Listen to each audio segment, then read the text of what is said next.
Merci, notre Père. Nous saluons tous au nom de notre Seigneur Jésus-Christ. Nous sommes ravis d'être encore en live en ce jour de lundi 24 octobre. Le Seigneur nous donne encore l'occasion de pouvoir parler ensemble et que nous partagions la parole de Dieu. Nous avons été bénis hier par la parole de Dieu. Nous avons eu une communion fraternelle à notre place habituelle, située au 1091 sur la rue Saint-Louis. Nous remercions tous les frères et sœurs qui étaient avec nous. Vraiment, nous avons vu la main de Dieu nous conduire. Nous avons loué le Seigneur et nous disons que le nom du Seigneur soit glorifié parce que tout l'honneur et la gloire puissent revenir au seul Dieu qui a aimé que nous puissions faire ce que nous voyons. Nous disons merci parce qu'il a permis aujourd'hui que nous puissions encore parler, que nous puissions lire la parole de Dieu comme cela est toujours d'habitude. Nous avons un seul absolu, c'est le livre de Dieu, c'est la Bible que nous prêchons. Et nous avons comme amour ce qui nous a été laissé, comme notre base de notre foi, c'est l'amour de Dieu que nous avons.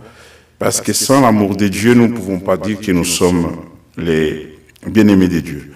Merci pour ceux qui sont en ce moment en ligne avec nous.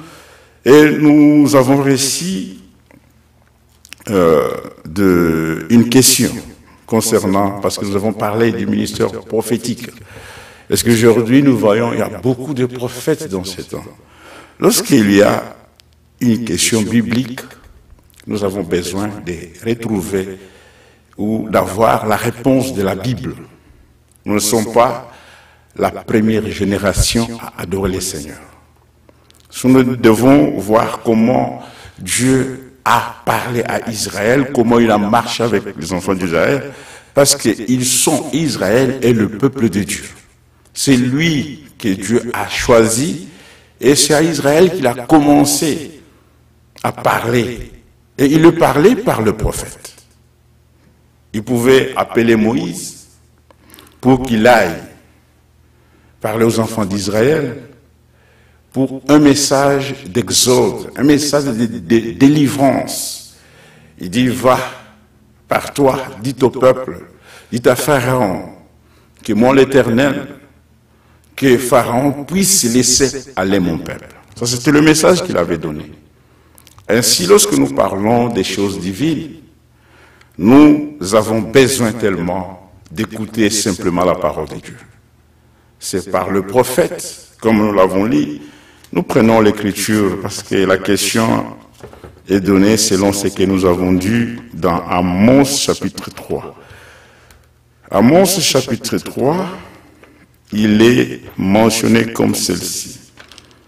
Nous voulons prendre la parole de Dieu et écouter. Nous ne donnons pas notre propre interprétation, mais nous voulons que la Bible puisse nous donner la réponse exacte. Pour toute question biblique, nous voulons avoir la réponse biblique. Nous allons partir dans Amos, c'est le livre.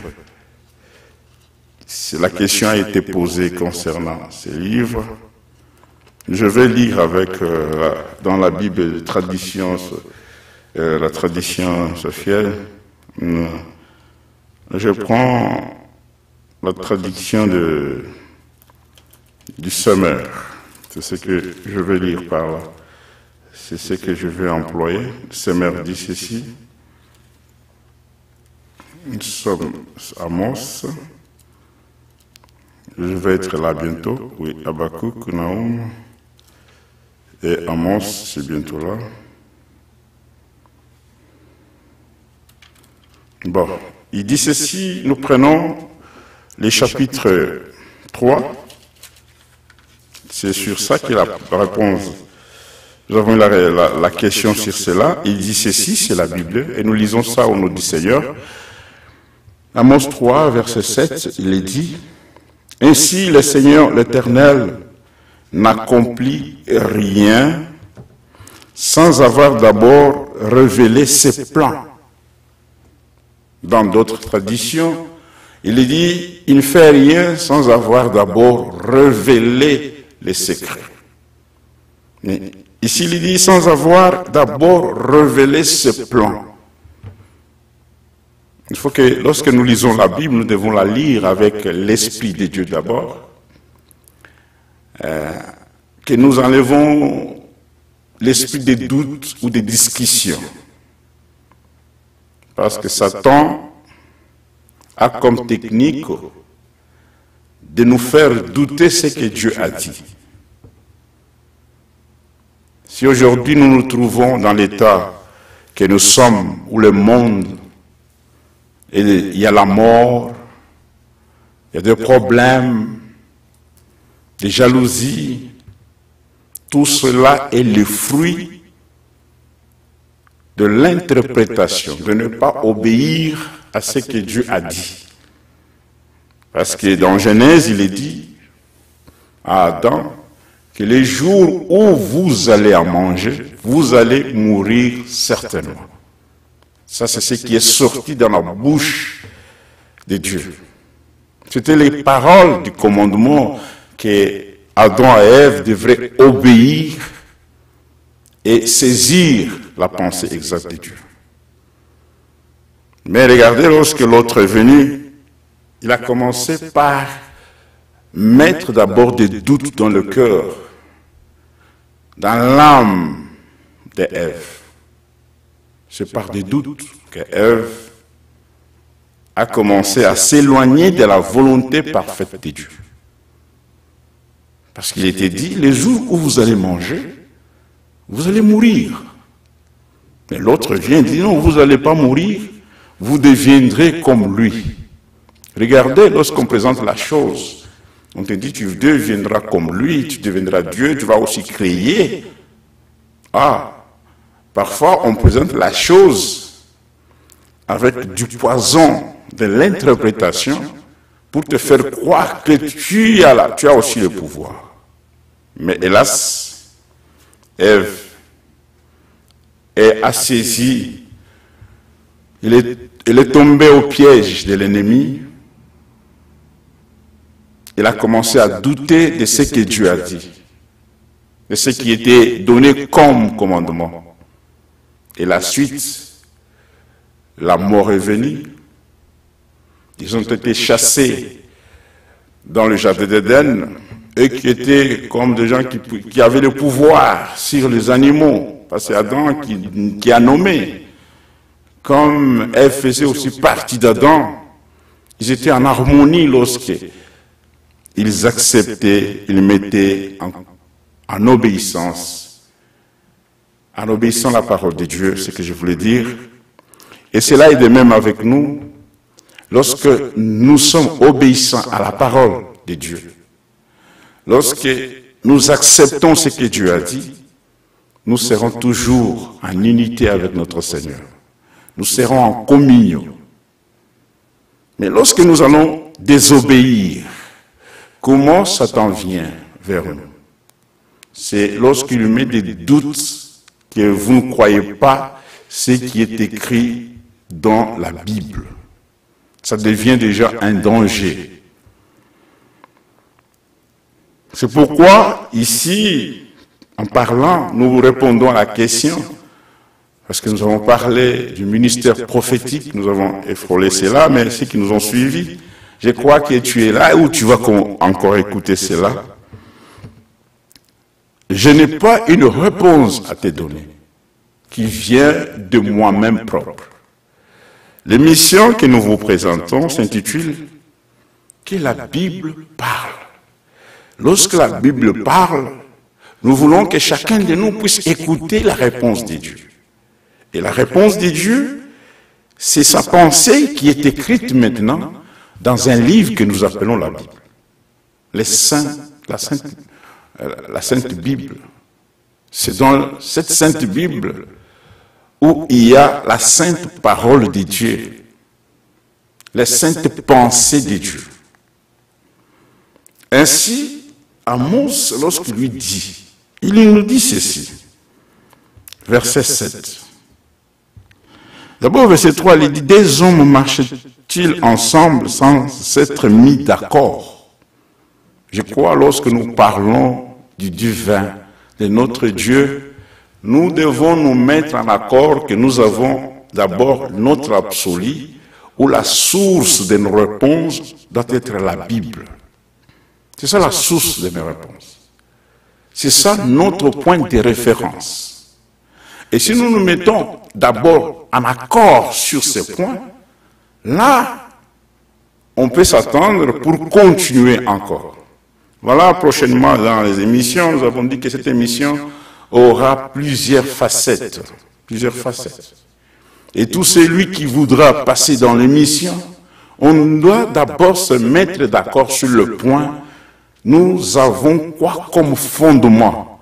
Où doit-on tirer nos réponses ou tirer nos questions?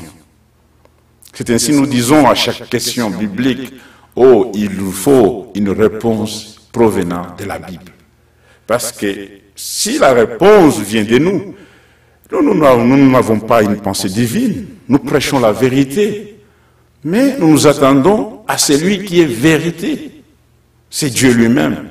Voilà pourquoi Jean dit, le véritable adorateur. Le Seigneur cherche les vrais adorateurs, ceux qui vont l'adorer en esprit et en vérité. Nous allons, il y a des gens qui me disent, ok, je vais lancer l'invitation. Je vais lancer l'invitation. Je vais comprendre d'abord, est-ce que ça part? Ok. Est-ce que je vais lancer l'invitation? Voilà, tout est bon. Nous continuons. Nous parlons sur la question qui nous a été donnée. Il dit, mais pourquoi chaque fois vous parlez, la révélation vient au prophète, la révélation... Je pense que celui qui nous a posé cette question, il doit être dans le ministère, où il a déjà écouté. Mais comprends bien que le frère Jean qui est devant vous n'a pas une réponse à te donner.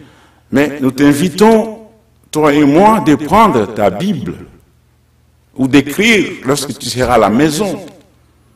Tu puisses lire Amos chapitre 3, verset 7, c'est ce que nous avons lu. Et vous allez comprendre que lorsque nous allons lire d'autres versets, et cela nous aurons une compréhension exacte de comment suivre notre Seigneur et comment il parle. Parce que dans la Bible, il nous dit qu'il est un Dieu d'ordre et de paix. Il a un ordre qu'il établit. Il a un ordre qu'il a établi dans la nature. Et il a un ordre qu'il a établi dans le mariage. Il a un ordre qu'il établit dans toutes choses. Lorsque cet ordre n'est pas respecté, c'est une confusion. Par exemple, lorsque la lune qui est censée apparaître lorsqu'il y a ténèbres, vous allez voir, il y a toujours les journalistes qui disent il y aura l'éclipse solaire. C'est que la lune et le soleil vont se croiser quelque part. C'est parce qu'il y a un peu... la lune a quitté le chemin d'ordre qu'il devait suivre.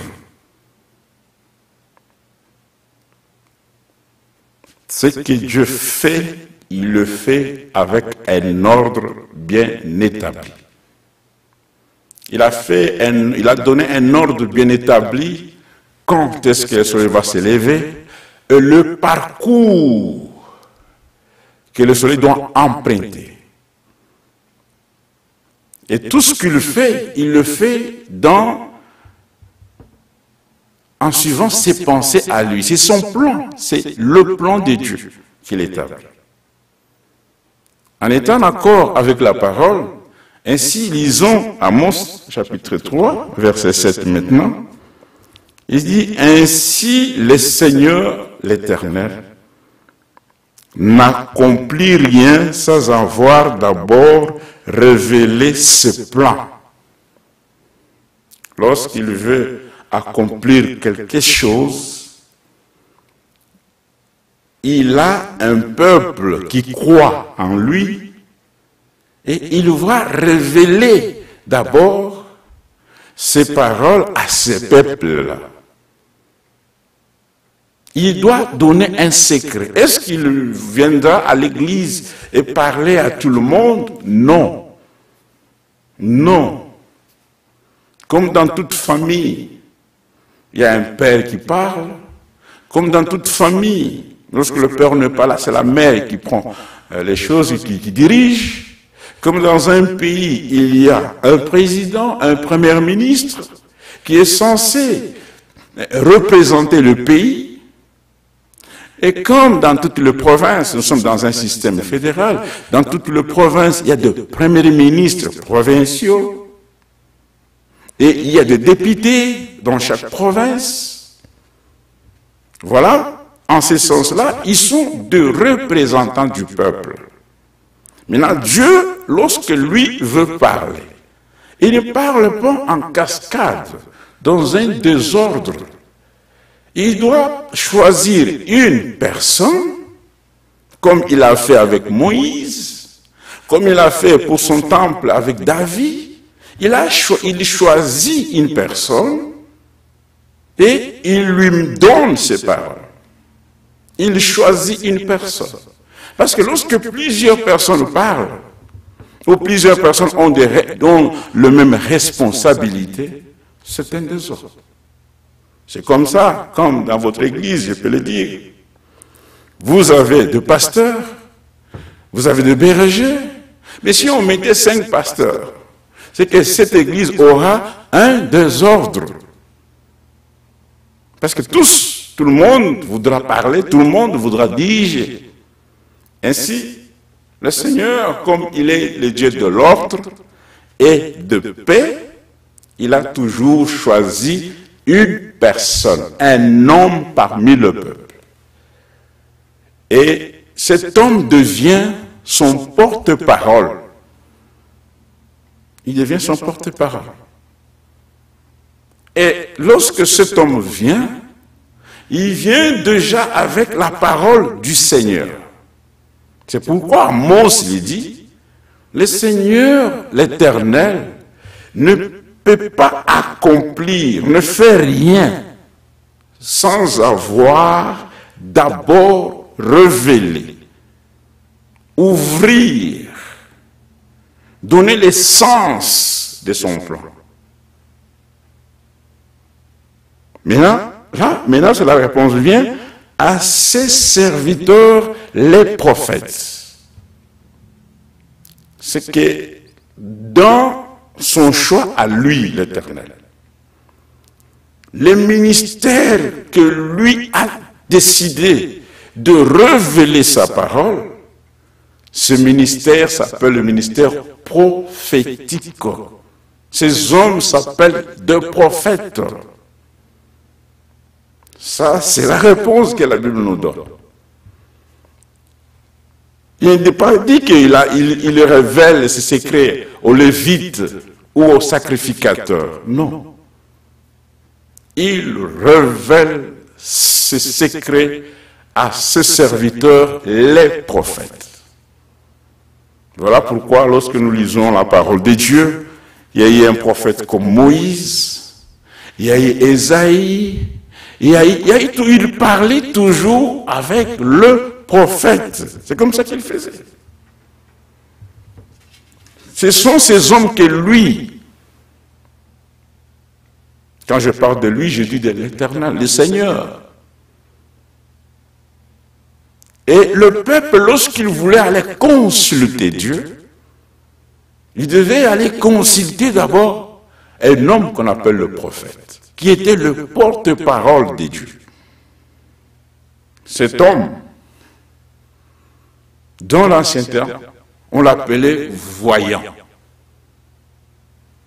De Samuel, celui qu'on appelle le prophète aujourd'hui, dans l'Ancien Temps, on l'appelait voyant. Prenons Samuel, de Samuel. L'importance du ministère prophétique. Si on ne connaît pas comment Dieu a travaillé avec son peuple dans l'Ancien Testament, et on ne saura pas comment il travaille au temps où nous sommes ici. C'est bien lorsque nous voulons savoir comment il y travaille que nous prenons la Bible. 1 Samuel chapitre 9, il est dit ceci, il est écrit. Une autre réponse, 1 Samuel chapitre 9, verset 9. C'est Saoul qui est allé en rencontre de Samuel. Maintenant, verset 9, pour donner la réponse à ce que nous disons. Autrefois en Israël, quand on allait consulter Dieu, on disait, ça c'était l'ordre qui était pour Israël. Lorsqu'il fallait aller consulter Dieu pour la guerre, pour n'importe quoi où le peuple de Dieu voulait savoir la vérité.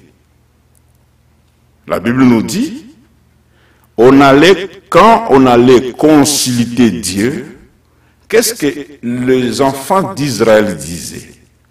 Ils disaient, venons, allons chez l'homme qui reçoit des révélations. Ce n'est pas différent avec ce que Amos a dit.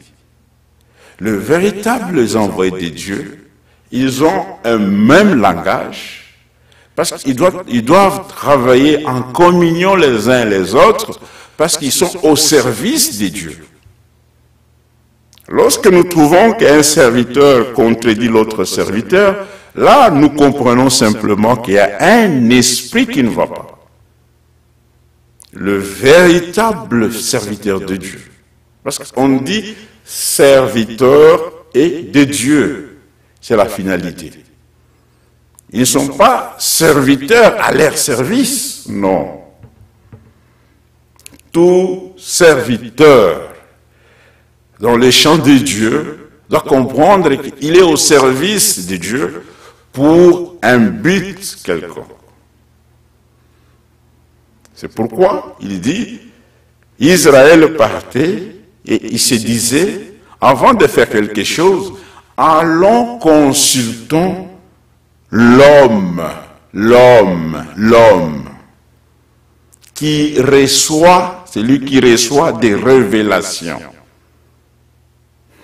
Un prophète, il est le canal par lequel notre Dieu, il révèle sa parole à lui.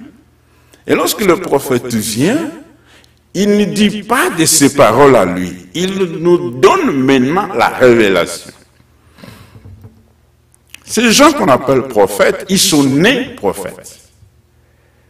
Ils n'ont pas dit qu'ils vont aller dans l'école de prophétie pour qu'ils commencent. Parce que le grec, lorsqu'on lui parle, lorsque tu lui dis que tu es un prophète, c'est que tu es quelqu'un qui révèle, qui voit à l'avance quelque chose. Voilà pourquoi beaucoup des églises sont remplies de gens qui s'appellent prophètes. Et chaque fois ils disent, oh Dieu m'a dit, Dieu m'a dit. C'est pour simplement donner la paire aux brebis, aux laïcs, pour dire, mais comme lui Dieu leur a dit, il faut que je puisse avoir la paire. Mais le véritable serviteur de Dieu, le prophète de Dieu, ce sont des porte-paroles de Dieu. Ils viennent avec l'ainsi dit le Seigneur. Ce n'est pas ainsi dit le prophète. Ainsi dit le Seigneur. Voilà pourquoi il dit, venons, allons chez l'homme qui reçoit des révélations. C'était là les noms par lesquels on désignait ce qu'on appelle aujourd'hui des prophètes. On les appelait deux voyants. Ils voyaient. Ce qu'on appelle aujourd'hui des prophètes, autrefois on les appelait deux voyants. Allons chez le voyant, celui qui reçoit des révélations, qui voit pas de devins, mais des hommes de Dieu. C'est comme ça qu'Israël faisait. C'est comme ça qu'on faisait la consultation. Pourquoi le Seigneur leur donnait cela? C'est que la présence de ce prophète était déjà un avertissement. Lorsque Dieu envoyait un prophète, c'était pour avertir le peuple. C'est pour avertir son peuple. C'est très capital et important. Il faut mieux comprendre cela. Parfois, les gens peuvent prendre Amos chapitre 3, verset 7. Le Seigneur ne fait rien sans avoir révélé ses plans, ses secrets à ses serviteurs, les prophètes. Mais lorsqu'on ne comprend pas le pourquoi de l'envoi de ces prophètes, on ne peut pas saisir même le message qui est donné. Ainsi, nous pouvons dire aujourd'hui que lorsque le Seigneur Dieu envoie un prophète, c'est dans le but d'avertir le peuple. C'est pourquoi lorsqu'un prophète est sur la scène, il faut toujours faire attention. C'est un avertissement que Dieu est en train de donner. Et quand il ne vient pas avec ses propres paroles.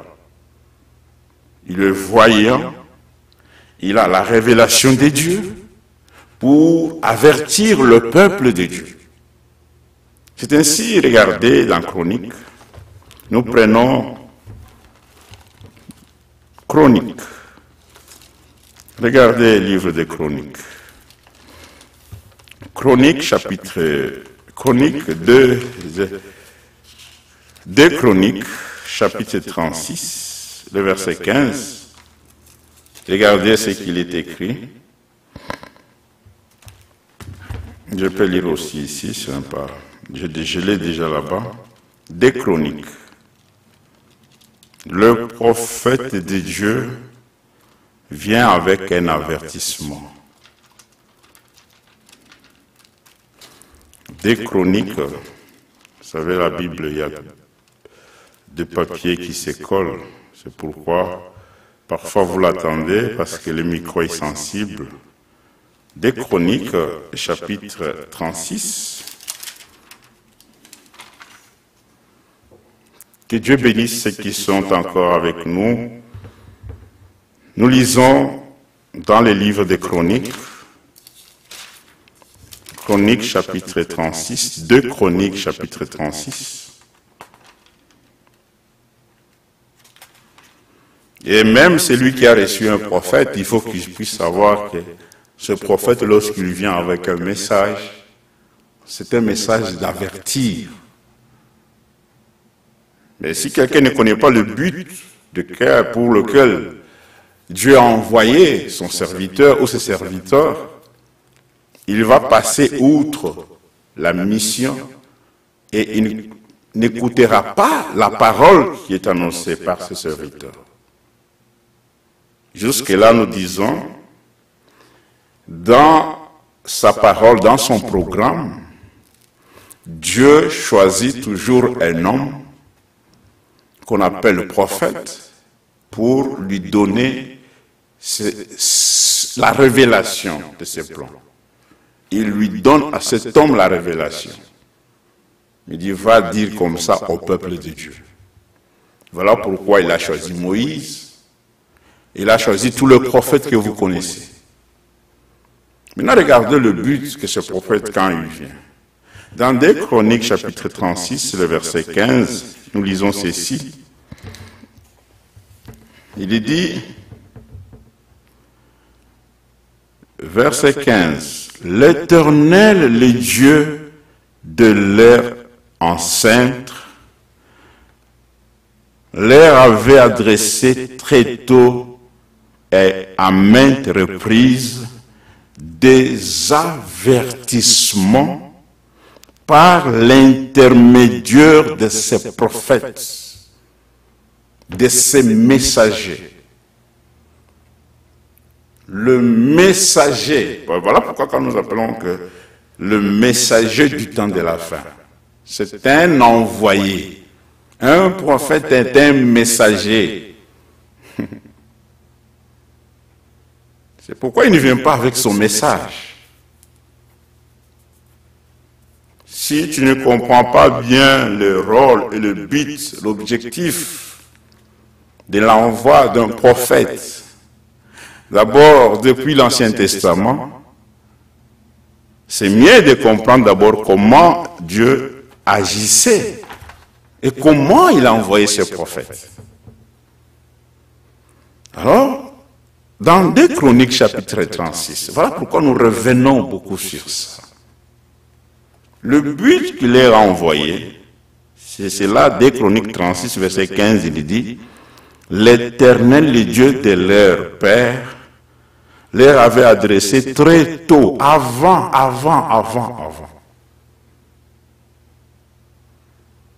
qu'un malheur puisse survenir, dans son amour à lui, il aime épargner son peuple et sa demeure. Il va les épargner. Il les épargne comment? Est-ce que dans un désordre? Non. Avant tout, il envoie d'abord le prophète. Il vient avec une parole ou un message pour avertir le peuple là. Ce prophète-là, lorsqu'il vient, il ne vient pas simplement avec une révélation pour dire à un frère, à une sœur simplement particulier, comme nous le voyons aujourd'hui. Où il y a les gens qui peuvent recevoir et donner l'argent. Ça, c'est faux. Vous allez voir lorsque nous allons parler des faux prophètes. Ils aiment beaucoup l'argent. Et en aimant beaucoup l'argent, ils vont multiplier des songes et des fausses prophéties. Voilà pourquoi nous disons que la Bible parle. Si tu es un prophète, tu es un apôtre, nous aimons que la Bible puisse parler. Et maintenant, la Bible parle concernant cet homme qui vient avec la révélation, qui vient avertir son peuple. L'Éternel avertit encore avant tout, avant qu'il y ait un malheur. Il avertit ses enfants. Il avertit son peuple. Parce qu'il ne veut pas que son peuple puisse mourir. Avant toute chose, avant de condamner quelqu'un, notre Dieu a toujours le moyen d'avertir ce peuple-là. Il doit avertir. Il faut qu'il t'avertisse toi. C'est pourquoi il t'envoie. D'abord, tu dois recevoir la parole. Et lorsque nous recevons la parole, nous allons connaître, regardez ce que notre Dieu aime. C'est parce que nous devons être avertis. Et le jugement vient après. Le jugement vient lorsque un homme ou une femme ne veut pas écouter les avertissements. C'est comme ça que le Seigneur travaille. Voilà notre Dieu, comment il travaille. Comment il opère. Maintenant, ici, dans Chronique 36, il dit de bonheur, il a envoyé ses messagers avec des avertissements. Et ces avertissements ne venaient pas comme ça en l'air. Il a toujours travaillé avec l'homme mortel, qui est né des femmes, qui est né de l'homme et de la femme, qui est engendré par l'homme. Vous savez pourquoi le Seigneur donne ce ministère, ces dons aux hommes qui sont nés des femmes et des hommes, qui sont faillibles, pour que toute la gloire ne puisse pas revenir à l'homme, mais que toute la gloire puisse revenir à lui seul qui a donné. Il donne le ministère aux hommes qui sont nés des femmes, des hommes faillibles. Parce que lui, quand il va se manifester à travers ses instruments, à travers ses messagers, que les hommes ne restent pas les yeux fixés sur le messager, mais qu'ils soient fixés sur celui qui a envoyé le messager. Mais ce qui est désolant, c'est quoi? Les hommes ont toujours le regard fixé sur le messager. Parce que le messager voit des visions. Un prophète voit des visions. Il voit des choses de loin et il avertit le peuple de Dieu. Un voyant. Un voyant. Pas un voyant comme nous le voyons aujourd'hui. Un voyant que Dieu lui donne, il ouvre les yeux pour voir le plan, les desseins de Dieu. Et lorsqu'il vient avertir le peuple, c'est pour que ce peuple revienne au Seigneur.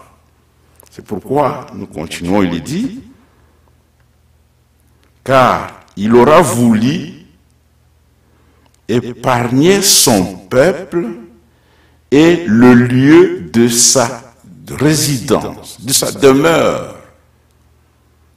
Lorsque nous écoutons le prophète parler, nous dire ainsi dit le Seigneur, l'Esprit de Dieu doit nous dire que nous sommes avertis. Regardez les dangers qui viennent lorsque nous n'adorons pas le véritable Dieu. Le prophète vient, il dit, mais écoute Israël, le Seigneur est unique. Tu vas l'adorer lui seul. Tu vas l'aimer.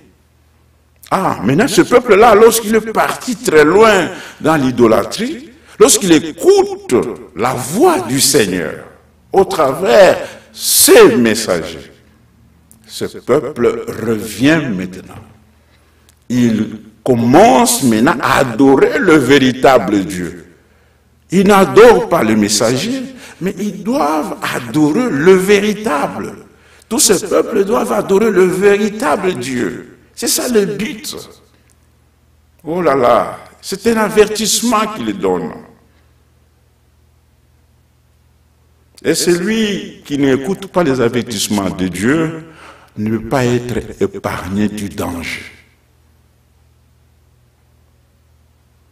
C'est pourquoi la Bible nous dit, même la révélation qui est donnée, lorsque le prophète vient avec la révélation de la parole, c'est pour que nous puissions avoir de l'intelligence. Ça, c'est le but de la révélation. C'est ça le but. Dieu veut nous épargner, il nous envoie un prophète. Et ce prophète vient avec un message, il vient avec les paroles de Dieu pour que nous soyons avertis. Ces paroles ne sont pas mystères, ces paroles deviennent pour nous une chose révélée.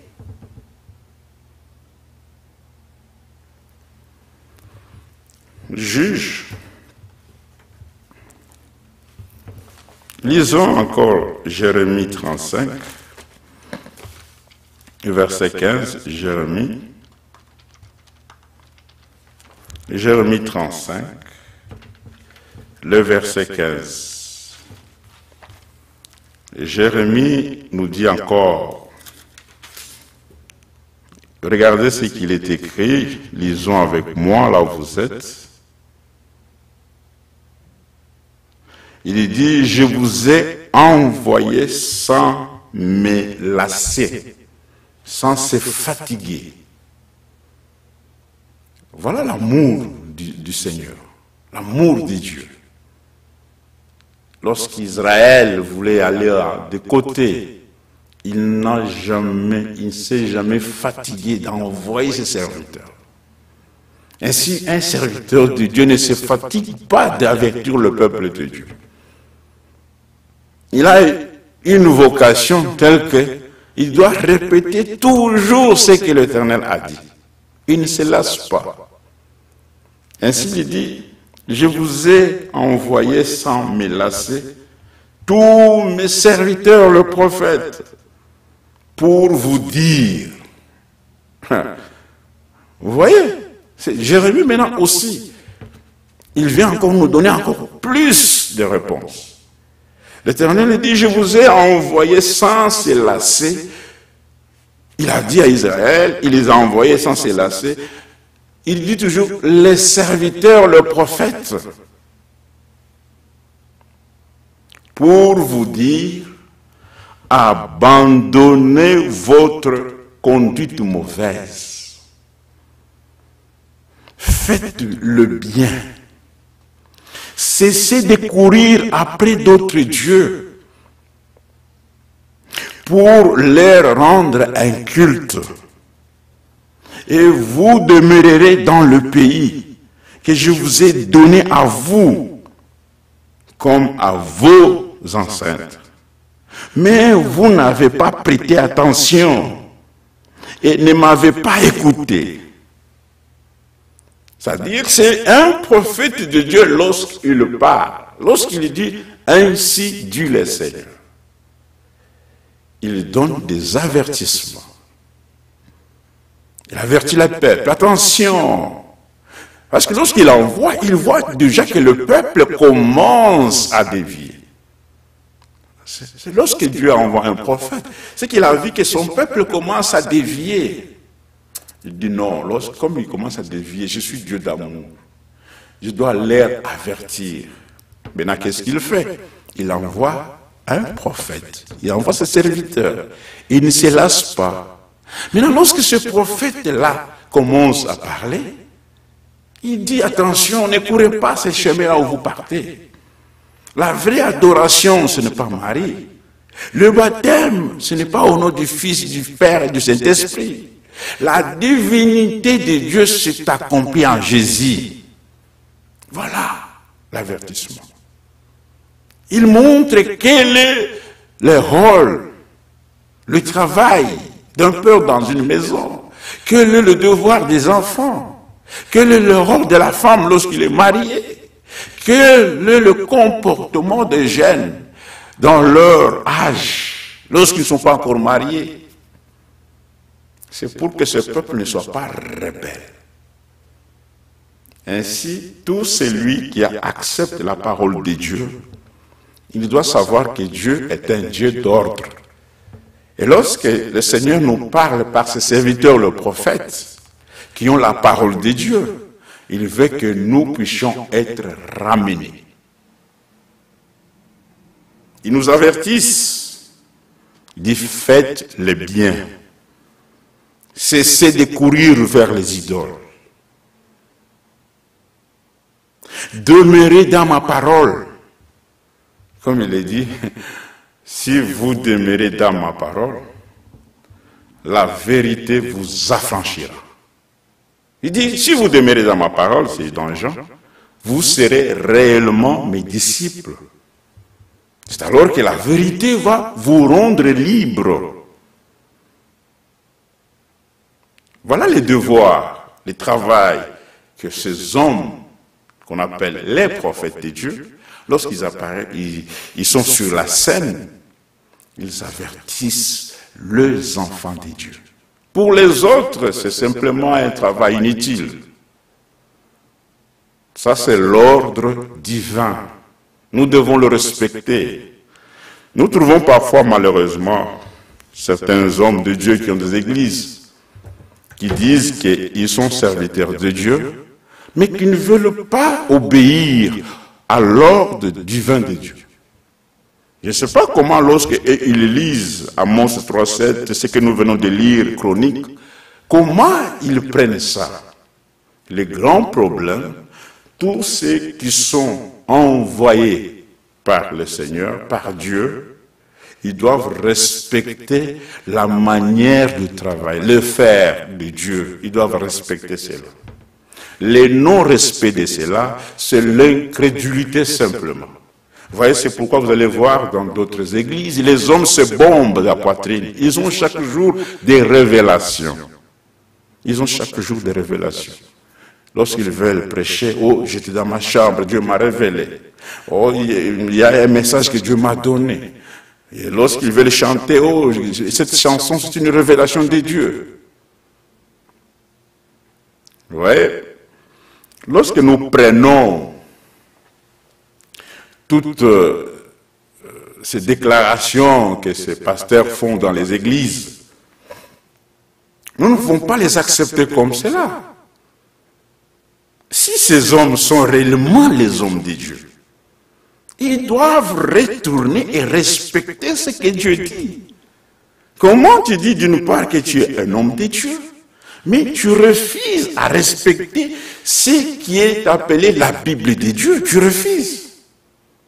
Pourquoi? Pourquoi tu refuses? Tu refuses l'ordre divin. Lorsque vous refusez l'ordre divin, vous courez déjà vers les interprétations.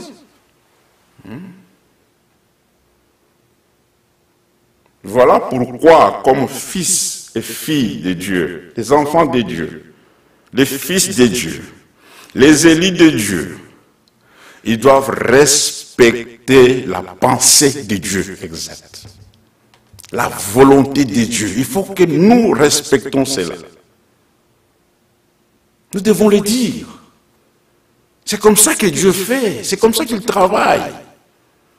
Si vous ne respectez pas l'ordre divin de Dieu, de ce qu'il fait pour la parole de Dieu, vous n'allez pas marcher dans la lumière.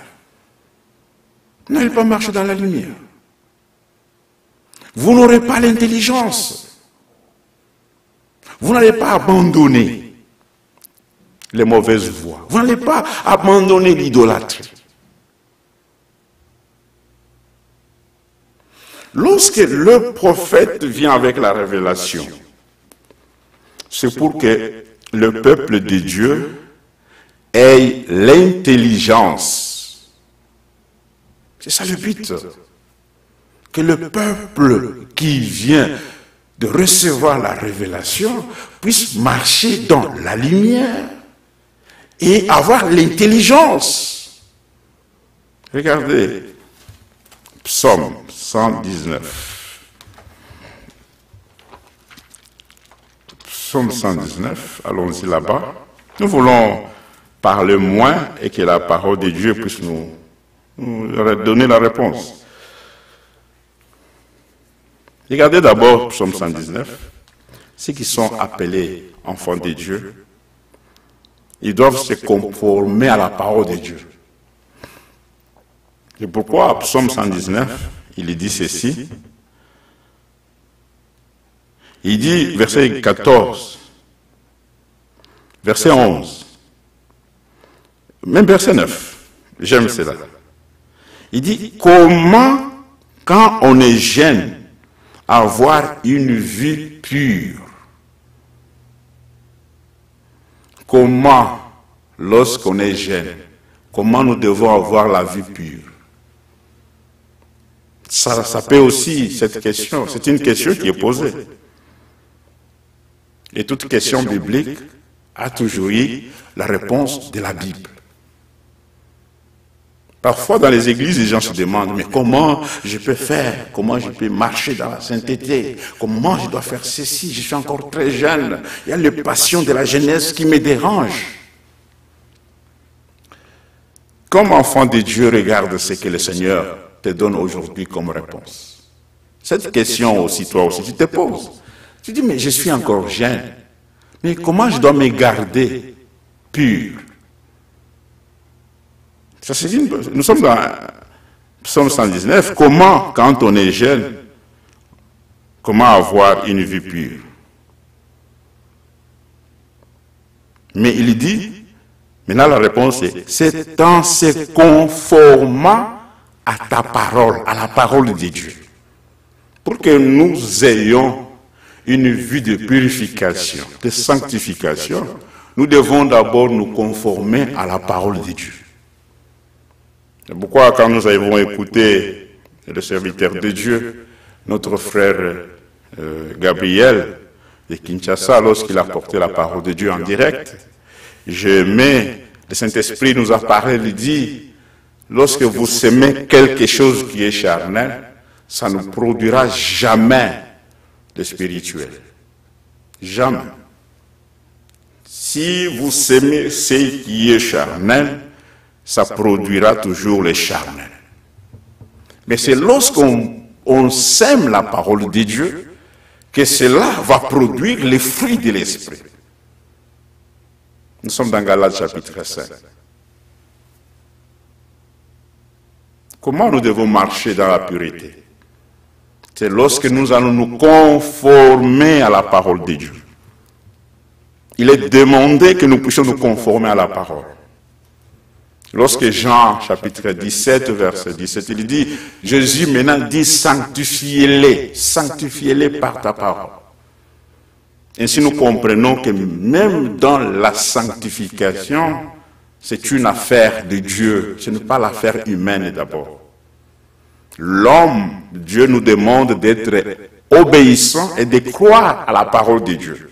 Voilà comment Dieu est simple. Il est simple tellement qu'il nous a sauvés, nous étions prisonniers.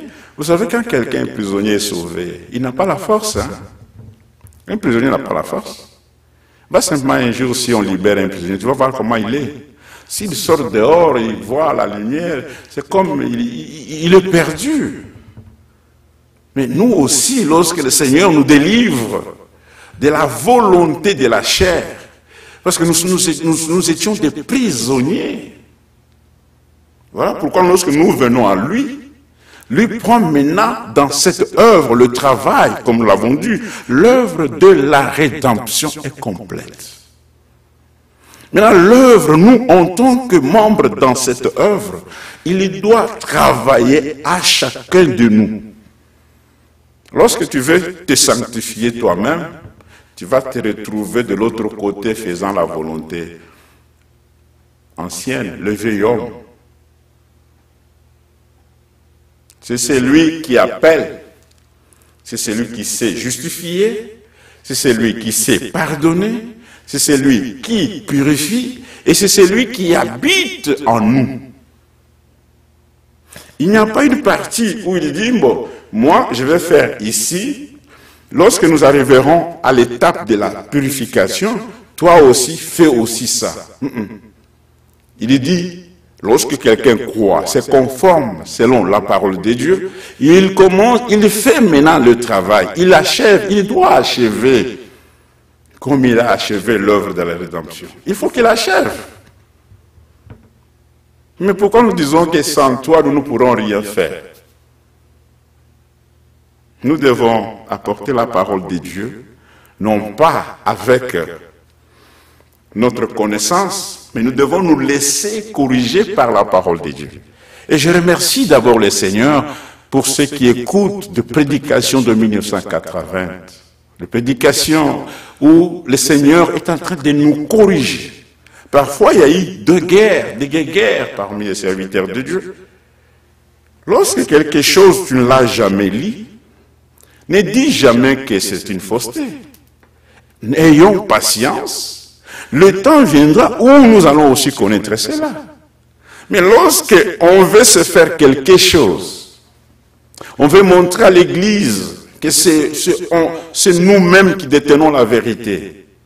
Mais regardez, c'est pourquoi, lorsque nous avons écouté la prédication sur la dislocation du monde, il dit le monde est en train de disloquer. Le monde est bâti sur les systèmes, les politiques sur le système. Même dans les églises, il y a un système.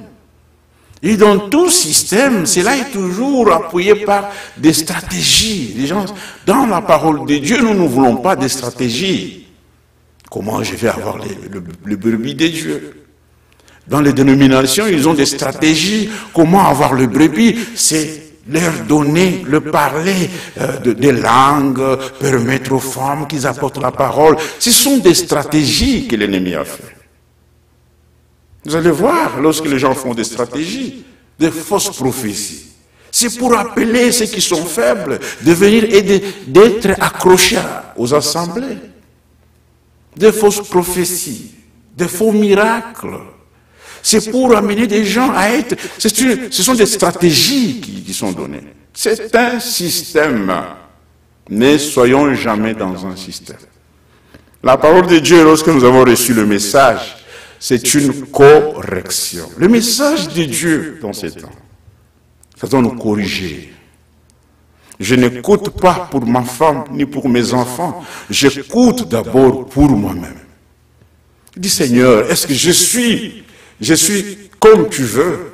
C'est pourquoi tout ce qui ne vient pas de lui, je vais lui demander. Je ne suis pas capable. Mais ma capacité vient de toi. Lorsque toi, tu sauves, tu n'abandonnes pas quelqu'un en cours de route. Notre Dieu, il n'est pas comme nos pères. Attendez, je vais boire un peu de l'eau, mes frères.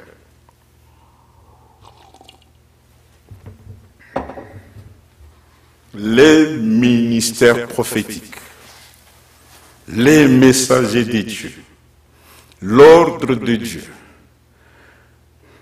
il révèle sa parole au prophète. Et lorsque le prophète commence à parler par l'ainsi dit le Seigneur, c'est un avertissement pour le peuple de Dieu. Pour le peuple. Voilà pourquoi il vient avec une révélation. Ainsi il dit comment un homme, nous sommes dans Psaume 119, ce que je disais, j'ai dit, Dieu n'est pas comme nos pères à nous. Lorsqu'un papa, il peut avoir qu'il est fâché, il dit à son fils, tu vas te débrouiller maintenant. Débrouille-toi pour ta vie. C'est ça nos parents, c'est comme ça que nos parents font. Il faut que tu te débrouilles, tu es déjà grand, débrouille-toi. Maintenant l'enfant va quitter, il faut qu'il se débrouille. Et lorsqu'on parle à une fille, débrouille-toi. Si elle n'a pas la parole de Dieu, elle se retrouve dans la prostitution, elle se trouve dans ses ennuis, elle se trouve dans des choses là, parce qu'on l'a poussé à se débrouiller. Mais notre Dieu, c'est notre Père, parce que nous sommes engendrés par lui. Il n'a jamais laissé ses enfants à se débrouiller.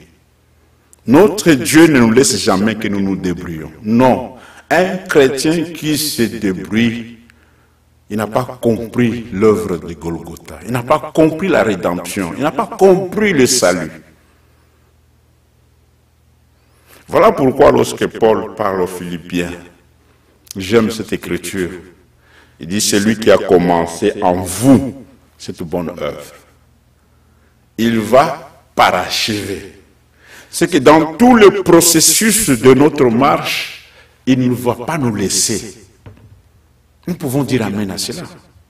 Dans tout le processus de notre marche, il dit, je ne vous abandonnerai pas. Je serai avec vous jusqu'à la fin. Et quand il est avec nous, il ne nous accompagne pas simplement comme ça dans bonnes choses. Non, il travaille sur nous. C'est comme quand nous marchons, mais il nous a sauvés, il connaît notre état. Maintenant, quand il marche avec nous, comme lui est saint, il marche avec nous pour que nous puissions être aussi saints, que nous arrivons à la perfection. Voilà pourquoi il a donné de ministères dans l'Église. Pourquoi il a donné ces dons-là dans l'Église? Pour le perfectionnement des saints. Dieu ne laisse jamais ses fils ou ses élus se débrouiller. Si quelqu'un vient avec un message, non, vous allez... Dieu ne nous laisse jamais nous débrouiller nous-mêmes. Il n'est pas comme nos pères. Voilà pourquoi il dit, vos voix ne sont pas mes voix. Les voix de Dieu, c'est lorsqu'il commence avec nous, il va terminer. Il n'est pas celui qui commence une maison et le laisse comme ça parce qu'il n'y a pas l'argent. Lui, lorsqu'il commence l'œuvre en toi, sache bien, ça c'est l'assurance que nous devons avoir. Dis simplement qu'il va parachever cette œuvre qu'il a commencée. Et qu'est-ce qu'il nous demande de nous? Soyons simplement obéissants, obéissons à la parole. Écoutons sa voix à lui.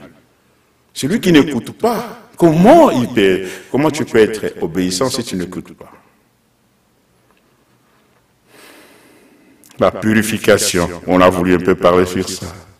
Maintenant, verset 10 de Psaume 119, il dit, je vais te plaire de tout mon cœur. Ne permets pas que je dévie de tes commandements. Je garde ta parole tout au fond de mon cœur pour ne pas pécher contre toi. Loué sois-tu, ô Éternel. Enseigne-moi tes ordonnances. Mes lèvres énumèrent toutes les lois que tu as prononcées. J'ai de la joie à suivre tes préceptes. Un enfant de Dieu, lorsqu'on lui apporte le précepte de Dieu, parce qu'il y a des églises où les gens aiment simplement qu'on leur dise des bénédictions. Comment ils auront de voitures, comment ils auront... Il est notre Père, il a un ordre qu'il établit pour que nous ne sortons pas. Il y a des préceptes que nous devons suivre, il y a des ordonnances que nous appliquons, des commandements qui sont notre constitution. Un pays sans constitution, tout le monde va faire ce qu'il veut. Hein? Un pays sans loi, sans code de la route. Je crois que tout chauffeur va passer. J'ai vu dans des pays africains où le code de la route n'est pas respecté. Mais regardez comment les gens, lorsqu'ils marchent, il n'y a pas l'ordre. Regardez si nos lumières sur la route ne fonctionnent pas. Regardez comment est-ce qu'il y a. Parfois, nous avons le bon sens. On peut venir, on dit, si la lumière clignote de feu rouge, il faut s'arrêter. Mais regardez dans le pays où il y a le quiproquo, tout le monde devait passer. Lorsqu'on ne respecte pas les lois du pays, c'est un désordre qui entre dans ce pays. Lorsque vous ne respectez pas les lois du code de la route, c'est un désordre. Ça va amener l'embouteillage, le bouchon. Mais regardez, lorsque les hommes ne veulent pas obéir à la loi, aux préceptes de Dieu, ils n'ont pas la joie. Nous, lorsque même on nous parle des ordonnances, nous disons Amen. Lorsqu'il nous est dit de la loi de Dieu, nous disons Amen. Nous allons finir bientôt. Nous allons commencer un peu en retard. Un enfant de Dieu, il va énumérer la loi de Dieu. Il a la joie que Dieu a prononcée. Il suit, nous suivons. Celui qui est consacré à Dieu doit suivre le précepte de Dieu. Je veux méditer sur tes directives. Dans la parole de Dieu, il y a des directives qui sont données comment nous devons marcher. La parole pour nous devient garde-fou. Lorsque vous arrivez sur un pont, il y a un garde-fou pour que tu ne puisses pas tomber lorsque tu passes avec la voiture. Et la parole de Dieu devient pour nous notre garde-fou. Nous marchons avec cela. Voyez comment la parole est bonne. Et lorsque nous apportons la parole de Dieu, ça compromis. Nous ne prêchons pas la parole de Dieu pour satisfaire un groupe. Non. Nous prêchons la parole de Dieu pour que les enfants de Dieu puissent faire la volonté de Dieu. C'est pourquoi nous avons toujours dit, nous ne faisons pas la publicité d'un groupe. Non. Nous ne sommes pas dans un système ou de stratégie. Non.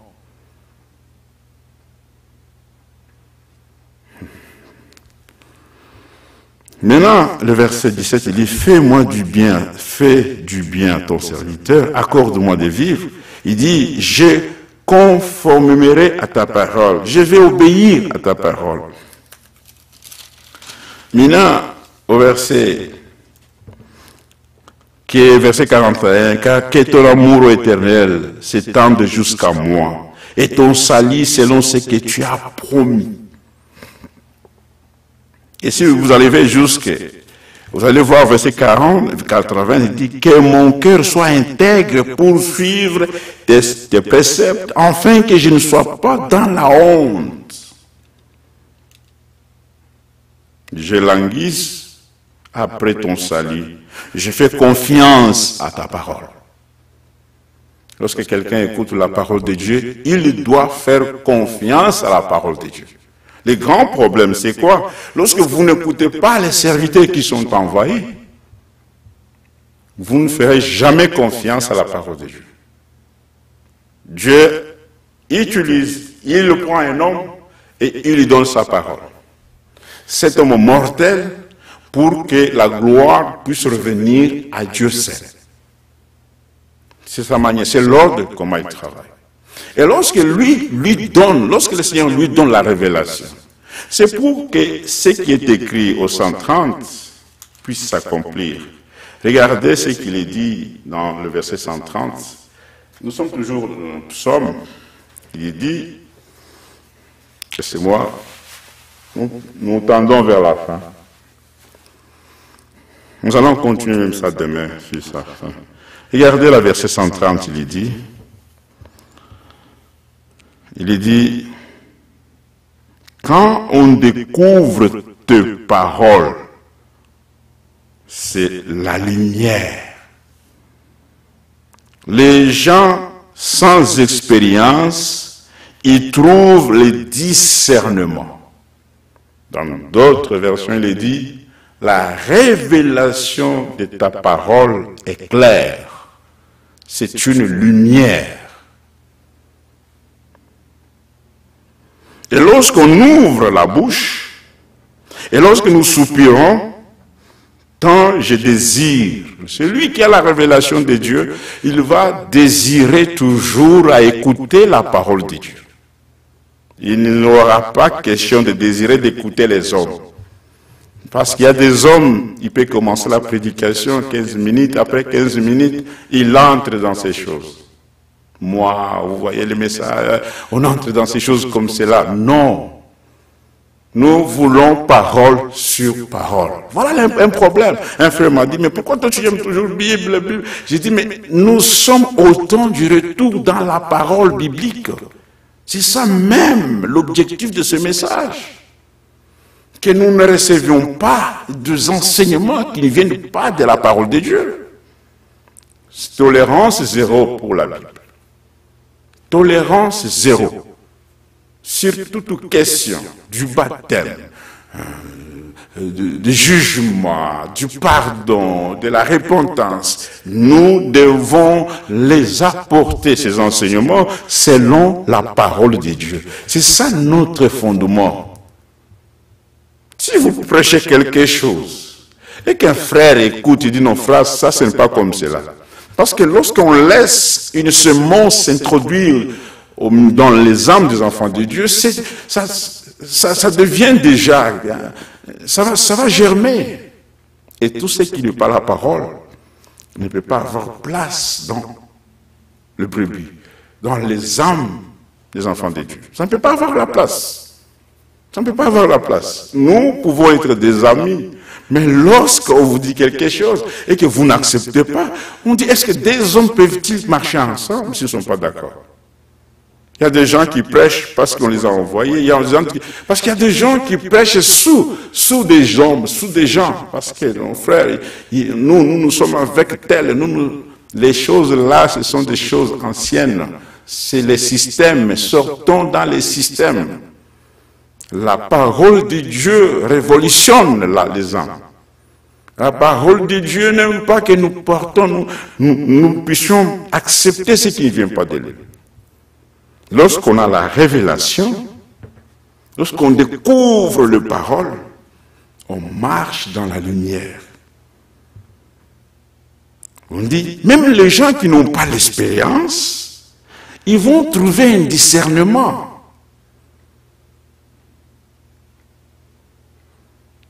Il dit, verset 32, « Regarde-moi, fais-moi grâce selon ce qui est juste pour ceux qui t'aiment. Veille à fermir mes pas par ta parole. » Lorsque quelqu'un n'écoute pas la parole de Dieu, il n'est pas affermi. Nous sommes affermis lorsque nous écoutons la parole. Ce n'est pas lorsque nous écoutons ce que les gens disent. Oui, nous avons besoin d'écouter les hommes de Dieu. Mais nous avons besoin d'être attachés à ce que Dieu a dit. C'est là où nous sommes affermis. Si tu es affermi par les paroles d'un homme, lorsque l'homme là va tomber, toi aussi tu vas tomber. Mais si tu es accroché à la parole, même s'il y a une erreur, mais tu vas te relever. Parce que la parole ne va pas t'humilier. Les hommes nous humilient, mais la parole nous met debout. L'homme, son caractère, il aime humilier beaucoup. L'homme aime humilier, il aime te voir humilier. Ah non, si tu tombes malade, ah non, tu vois ce que Dieu l'a fait. Ça, c'est l'homme. Il aime humilier. C'est la nature ancienne, le vieil homme, il aime toujours humilier. Et quand l'homme humilie, vous allez voir une sœur humilier l'autre sœur. Parce que lorsque tu parles mal de ton frère, c'est pour l'humilier. Et nous voyons, peut-être lorsque les gens parlent parfois mal des autres, humilient les autres, mais si vous entrez en profondeur, vous allez trouver qu'eux sont plus purs que les gens-là qui parlent. Ils sont plus pires, plus mauvais. Vous allez voir que même leur cœur, ils ont encore des cœurs qui ne sont pas changés. Comment vous allez le savoir? C'est lorsqu'il y a un problème, lorsqu'ils veulent maintenant parler. Vous allez voir l'attitude qu'ils parlent. Et regardez même le visage, comment il faut. Que le Seigneur nous aide de marcher dans sa parole. Ainsi, lorsque le prophète arrive, il vient parler au nom du Seigneur. Le prophète ne vient pas parler à son nom.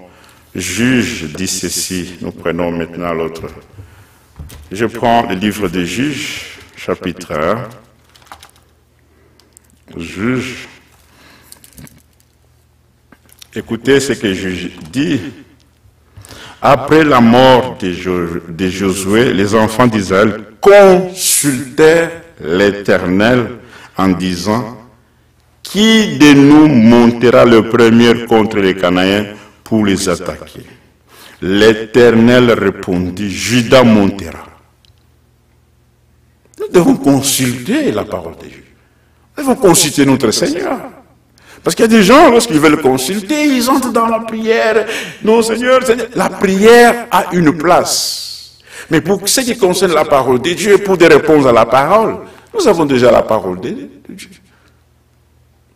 Tu veux avoir ton mariage, mais tu pries selon ce que la parole de Dieu dit. Tu ne pries pas parce que tu as vu dans la parole, il dit comme ça, tu pries que Dieu te montre un songe. Le mariage par les songes n'est pas de bon mariage. Le mariage doit être institué selon la parole de Dieu. On a trouvé même des églises, des bergers, ils sont là, on les a mis, les diacres, parce qu'il y a une maison des dons qui dirige l'église. Non. C'est pourquoi le Seigneur a dit, son peuple ne marchera jamais dans la confusion. Jamais, jamais, jamais, jamais. Dans 2 Rois, chapitre 17, encore une pensée pour répondre à la question. 2 Rois, chapitre 17, à son verset 13, il dit ceci.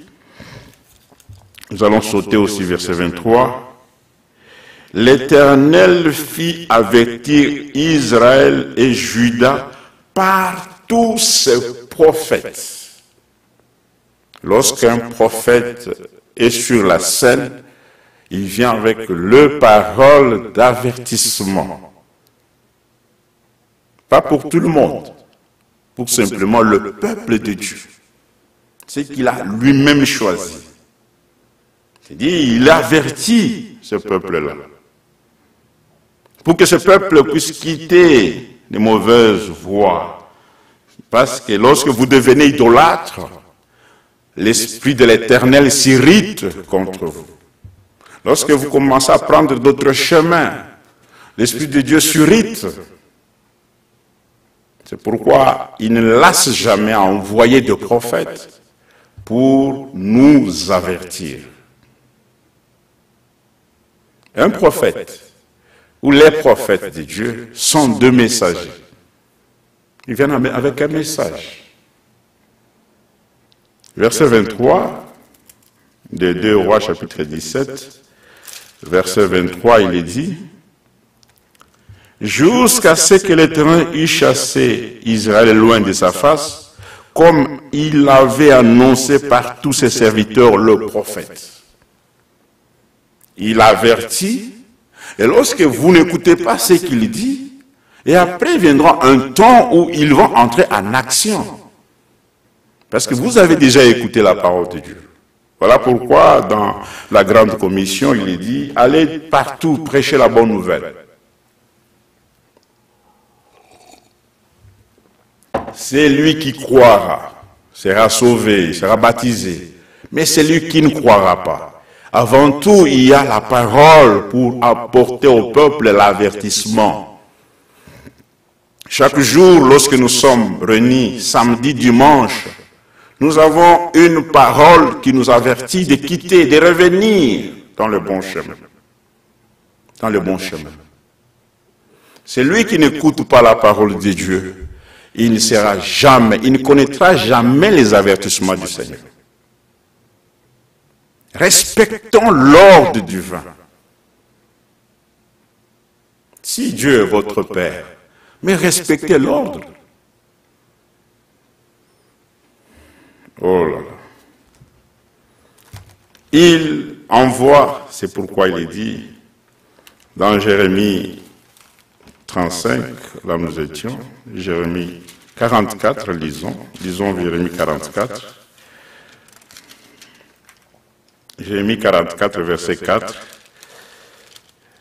Le Seigneur, il est celui qui consulte, 44, il dit, je vous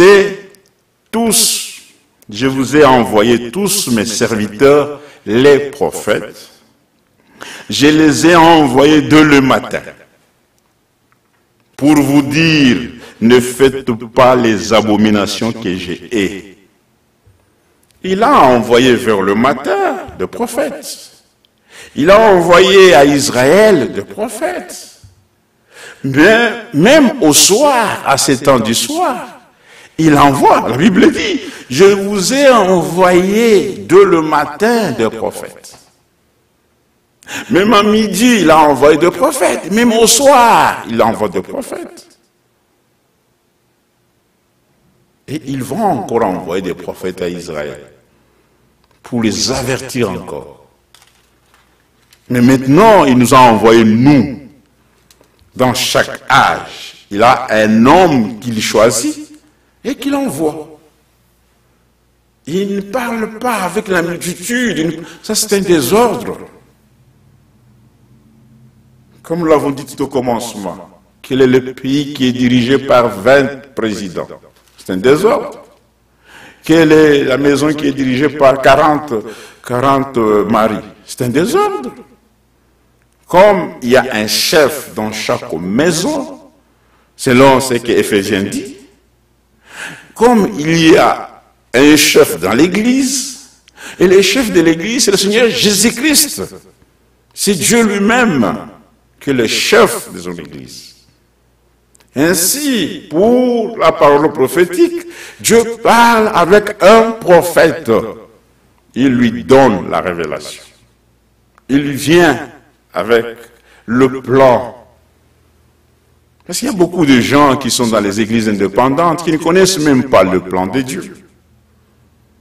Si tu n'as pas le plan de Dieu, comment peux-tu construire la maison de Dieu? Ça, c'est une chose. Et vous regardez, lorsque le Seigneur envoie, il choisit, il envoie des ouvriers qualifiés. Le Seigneur envoie des ouvriers qui sont qualifiés. Parce que la maison de Dieu, ce n'est pas la maison en briques. C'est une maison faite de pierre. Et pour construire une maison de pierre, il faut que tu sois habile. Que tu saches comment tailler. Et qu'est-ce qui doit tailler la pierre? Il faut avoir des instruments, des outils nécessaires, proportionnels. Nous sommes la maison de Dieu. Dieu a choisi ses serviteurs habiles. Et lorsqu'il parle à ses prophètes ne travaillent pas eux-mêmes. Nous ne sommes pas dans le royaume d'une seule personne. Non, non. Il envoie ce prophète. Il a envoyé à Moïse. Et Moïse est allé dire aux anciens qui ont travaillé avec lui. Voilà l'harmonie de ce que Dieu fait. J'aime ce Dieu-là. Voilà la révélation là, elle nous amène, la révélation de Dieu. Voilà où la révélation nous amène. Nous ne sommes pas dans un système des hommes uniques. Et lorsque ces gens-là, l'esprit qui est sur le prophète, est sur encore ses serviteurs. C'est le même Dieu qui opère. Même lorsqu'il finit avec son serviteur, il le retire. Mais sa parole reste. Oh, nous ne voulons pas entrer dans ce que nous allons parler demain. Sa parole reste. Et ça ne reste pas, ce n'est pas freiné. Ça continue. L'œuvre de Dieu n'est pas bâtie sur une seule personne. C'est bâti sur Jésus-Christ. C'est son corps à lui. Son corps, il y a des membres, il y a des serviteurs, il y a des dons. C'est ça, il a prévu tout pour son Église, pour son corps à lui, Parce que lui est à la tête, Jésus est la tête de l'Église. Si nous comprenons ces choses-là, nous allons marcher dans la lumière. Nous aurons les discernements. Parce que la révélation doit nous donner les discernements, comment nous appliquer aux choses divines.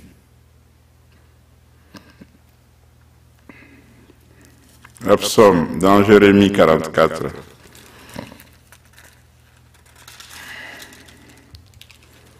Il dit, il a envoyé tous ses serviteurs, le prophète, il les a envoyés dès le matin pour leur dire, ne faites pas ces abominations. Mais là, le verset 5, il dit, mais ils n'ont pas écouté, ils n'ont pas prêté l'oreille. Beaucoup ne veulent pas prêter l'oreille aux paroles de Dieu. Ils veulent seulement prêter l'oreille à voir ce que l'homme fait. Même si l'homme est en train de faire sortir le feu dans la bouche, il monte, il fait des guérisons. Soyons attentifs à la parole de Dieu. Est-ce que ce qu'il dit, est-ce que Dieu l'a dit?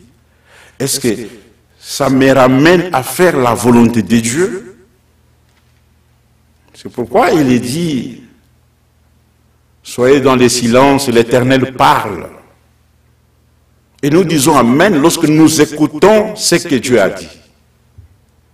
Nous ne disons pas Amen à la connaissance du serviteur, non. Nous disons Amen à la parole de Dieu. Mais il y a des gens qui n'ont pas écouté, il dit, mais ils n'ont pas écouté, ils n'ont pas prêté l'oreille. Ils ne sont pas revenus de leur méchanceté. Ils n'ont pas cessé d'offrir de l'encens à d'autres dieux.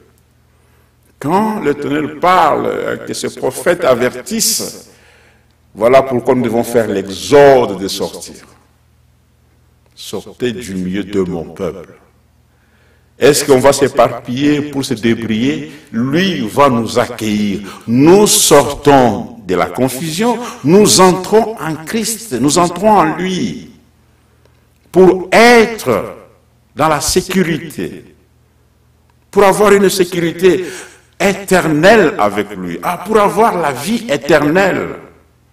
Éternel, c'est celui qui existe dans le présent. Il est présent éternellement. Il ne disparaît pas. Il est là. Il y sera. Il est. Il a été.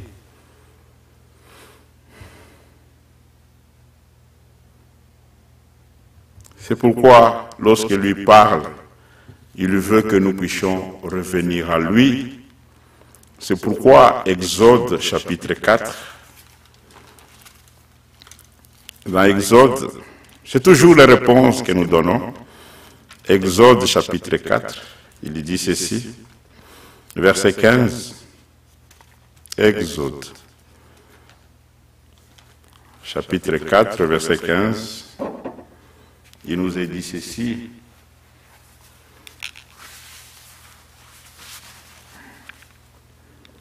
oh là là, nous voulons, bientôt là nous allons finir, on va d'abord regarder ces questions. Christian, salutations fraternelles et les saints de Gatineau, frère Christian, à partir de Luanda, que Dieu te bénisse, sœur Carmel, que Dieu te bénisse, Wiss Bims, que Dieu vous bénisse, Kinbro, que Dieu vous bénisse, Simon Selengue, que Dieu vous bénisse, Olivier, Didier Ngoma, salutations fraternelles à tous les bien-aimés, c'est Gélie, c'est que le frère Taylor Canada, que Dieu te bénisse, tout va bien, que Dieu vous bénisse. Nous parlons du ministère prophétique. Parce que la question qui nous a été apportée, c'est pourquoi nous avons commencé à parler depuis. Vous pouvez suivre encore, que Dieu vous bénisse mes frères. Mais lorsque nous prenons, parce que nous donnons la réponse par la Bible, Exode chapitre 4, regardez ce que le Seigneur fait. Parce qu'il y a beaucoup de gens qui parlent du prophète, mais ils ne savent pas pourquoi Dieu a envoyé le prophète. Pourquoi Élie le prophète? Pourquoi? Lorsqu'il y a un pourquoi, il y a une réponse. Dans Exode chapitre 4, le verset 15, il dit,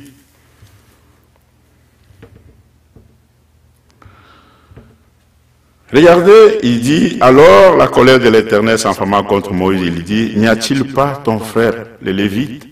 Je sais qu'il parlera facilement, le voici lui-même qui vient au-devant de toi, et quand il te verra, il se réjouira dans son cœur. C'est pourquoi nous avons dit que lorsque le Seigneur envoie ses prophètes, il a toujours préparé aussi d'autres serviteurs qui vont prendre de mêmes paroles pour les dire au peuple. Et lorsqu'un serviteur va à l'autre serviteur, il doit se réjouir. Nous devons nous réjouir. Lorsque nous voyons un frère venir, il dit non, le frère vient nous apporter la parole. Nous devons nous réjouir des hommes de Dieu. Regardez l'exemple. Il dit, lorsque lui il va te voir, il va se réjouir de toi. Parce que Moïse disait, je ne sais même pas bien parler.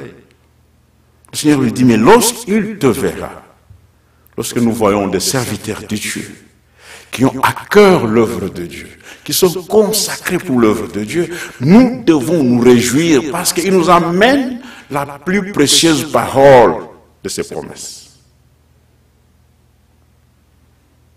Alors il dit, verset 15, tu lui parleras et tu mettras les paroles dans sa bouche, et moi je serai avec ta bouche.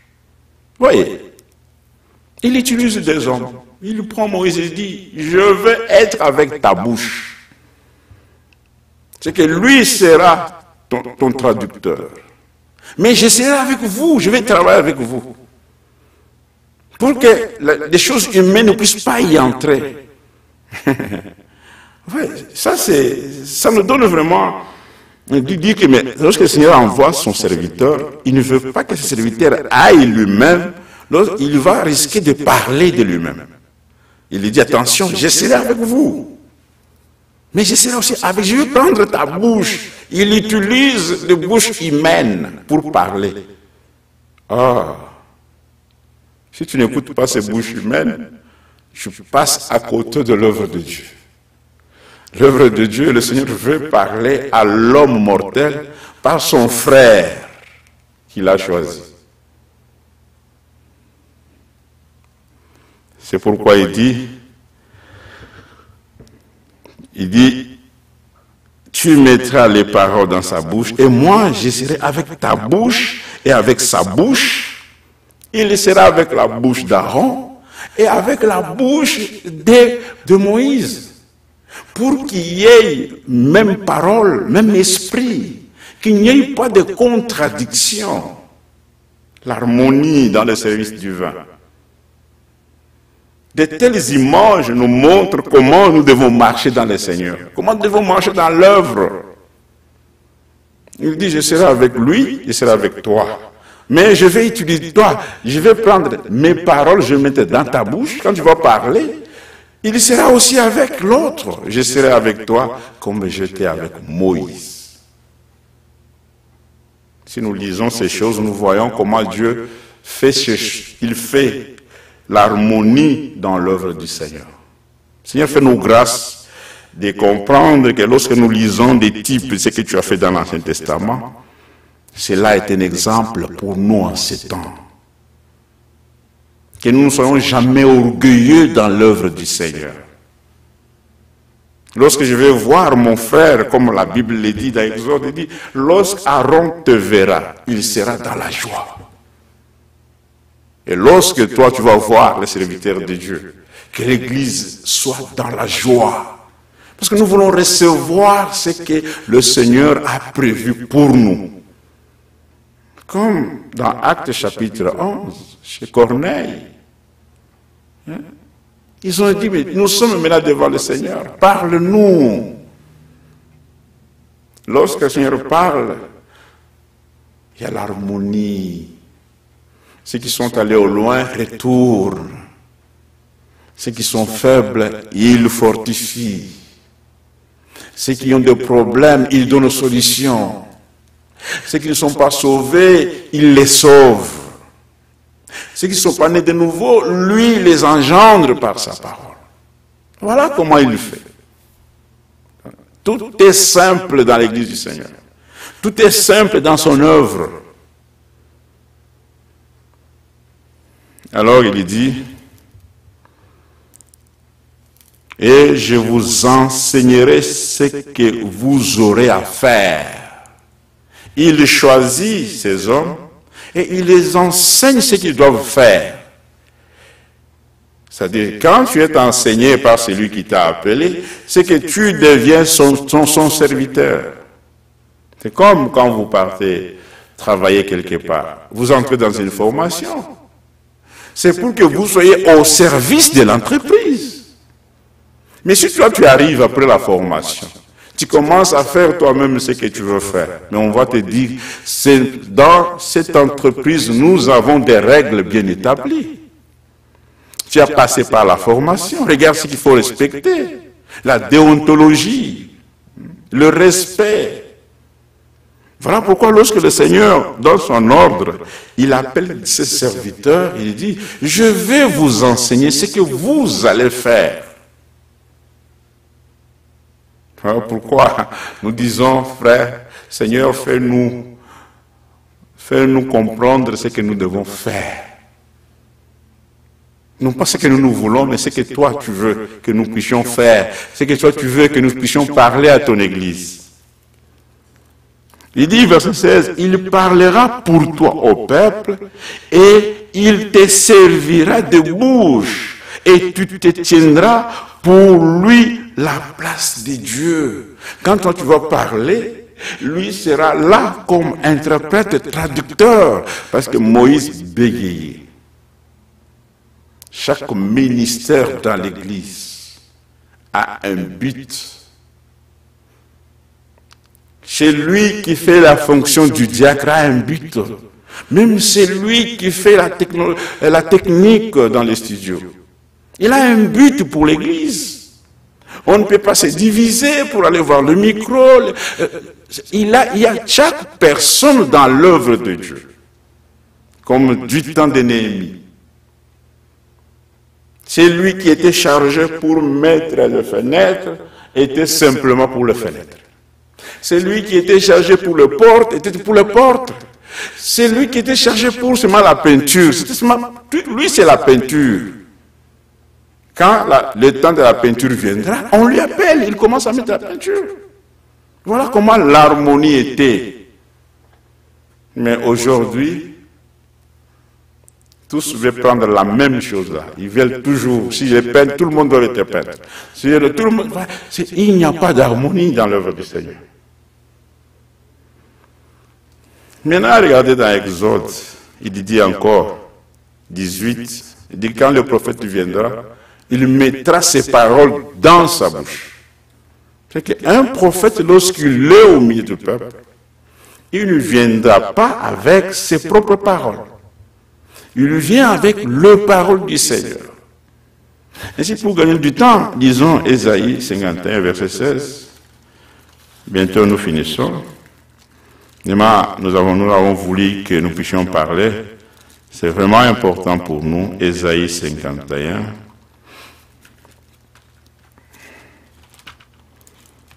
Ésaïe 51.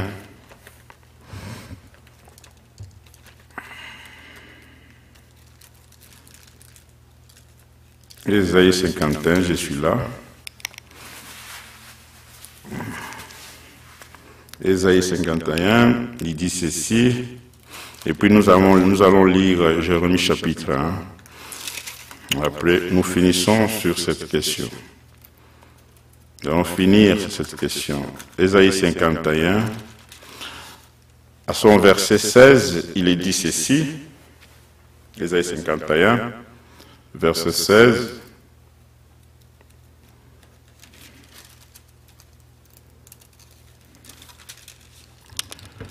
Il est dit, je mets mes paroles dans ta bouche et je te couvre de l'ombre de ma main pour éteindre de nouveaux cieux et fonder une nouvelle terre. Lorsque lui, elle envoie, il prend ses paroles, il le met dans la bouche. C'est qu'il lui prête des paroles, ce qu'il va dire. C'est ainsi dans Jérémie chapitre 1. Et à la fin, c'est ce qu'il dit. Jérémie, comme nous l'avons dit que nous devons le lire. Nous devons lire cela. Que Dieu te bénisse, mon frère. Jérémie chapitre 1. C'est par là que nous allons terminer sur cette question. Ça demandait que nous puissions répondre à cela.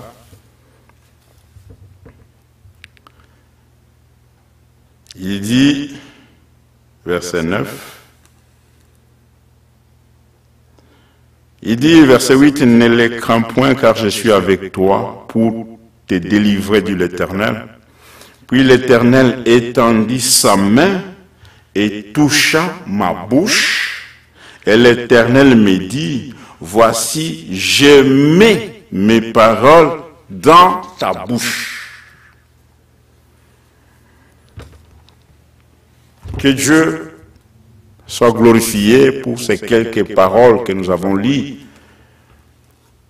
Lorsque Dieu envoie un prophète dans un âge, d'abord le prophète devient le porte-parole de Dieu. Il est un messager de Dieu. Dans tout le ministère, Dieu ne révèle pas sa parole aux docteurs, aux évangélistes, aux pasteurs ou aux dons de prophétie. Non. Pour sa parole, concernant son plan divin, le plan du salut, il révèle sa parole à un homme qu'on appelle dans la Bible les prophètes, aux hommes qu'on appelle les prophètes. Il le révèle à cela. C'est ça l'ordre divin. Et lorsque le prophète de Dieu arrive, ils ont une révélation de Dieu. Et lorsqu'ils parlent, la parole qu'ils sont en train de donner au peuple n'est pas une parole qui est cachée. C'est une parole révélée. Et si vous refusez d'écouter ces prophètes, vous refusez de marcher dans la lumière. Vous refusez la révélation. Parce qu'il vient avec une parole qui n'est pas cachetée, mais il vient avec une parole qui est déjà révélée, le plan révélé de Dieu.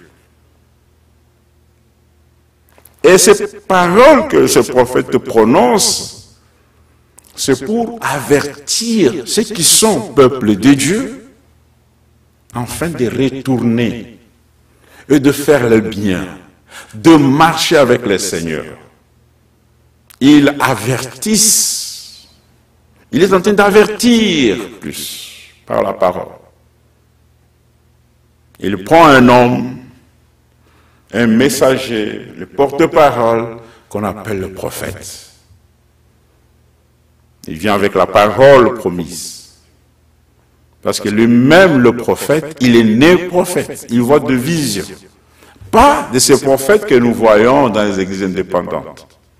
Amos 3,7 ne concerne pas ces gens-là, des charlatans que nous voyons dans les églises. Non. Concerne de ceux qui reçoivent la parole, la révélation.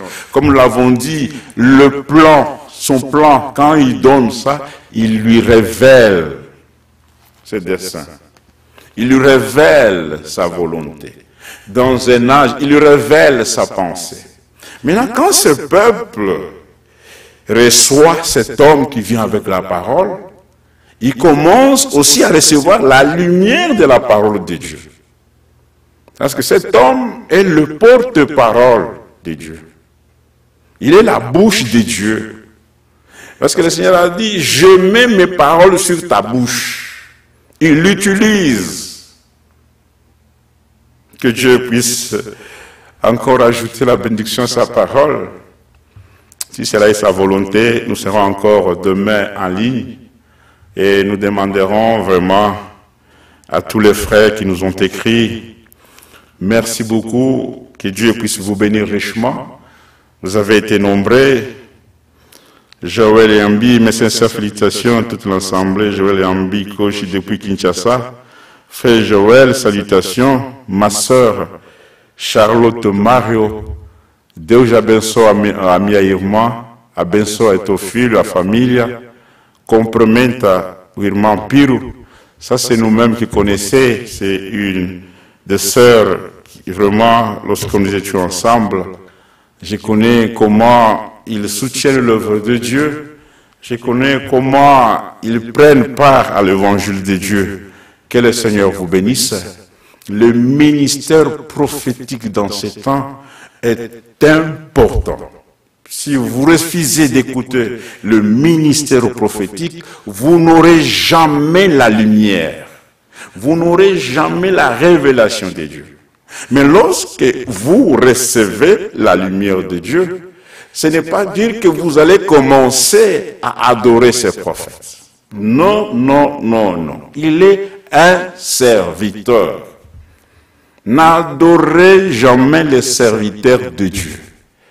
Nous devons adorer Dieu seul. Il aime être adoré.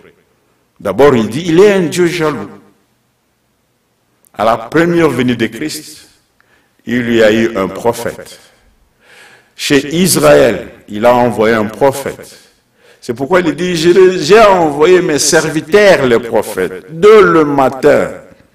C'est que lorsqu'on parle du matin, on parle aussi du soir.